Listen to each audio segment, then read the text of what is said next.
darant testą su moliu, aš pasirinkau tokią metodologiją. Kadangi turiu šitokių buteliukų, pasižiūrėjau, kiek juos telpa vandens, atsisvėriau ant svarstyklinių su nulinės tarą, po 250 ml įsipyliau. Ir iš 3 gautų molių, kuris nežinau, kaip yra degtas, baltas molis, raudonas molis ir baltas šamotinis, atsilaužiau ir sulaužiau gabalais po 25 gramus.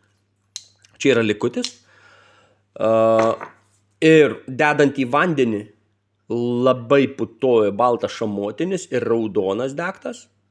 Baltas nešamotinis degtas mažai putoja, o paskui gale įdėjau ir paprastą šlapę žalią molę nedegtą. Tiek pat 25 gramus. Praėjus pusantros paros, beveik 2 parom, nuo lapkričio 30 iki gruodžio 2, ką padariau? Pasiėmiau 10 ml menzurką, nes man jo 10 ml užtenka, kad apsisemtų TDS matuoklio apačia, kuri matuoja. Ir prasiskalavęs visus indus, aišku, ir šitos indus visus praskalavau osmosiniu labai stipriai.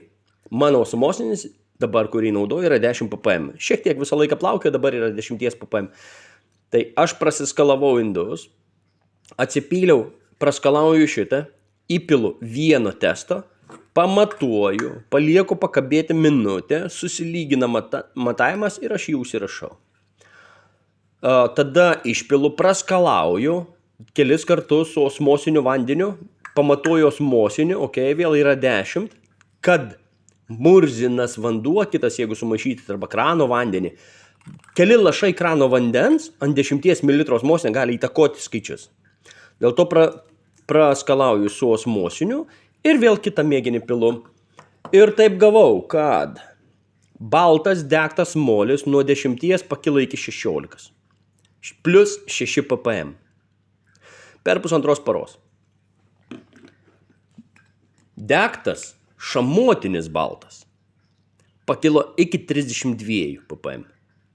Tai prisidėjo 22 dalis. Nuo 10, 22 tai pakilo nuo 10 iki 32 3,2 karto.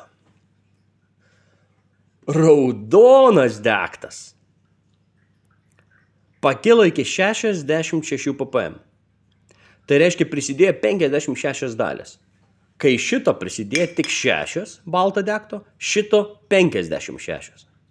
Skirtumas, kiek molis atidavė į vandenį per 2 paras. Nuo 10 iki 66 ir nuo 10 iki 16. 6 ir 56, tai beveik 10 kartų daugiau raudonas atidavė. Palyginti su tuo.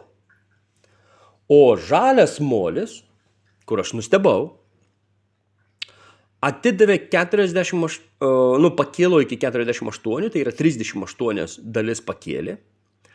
Ir tai yra mažiau negu degtas raudonas. Čia riebus, minkštas, rudas molis, kuris išdegęs turėtų būti raudonas. Nežinau, šitą temperatūrą žinau, kas čia buvo degta neaišku.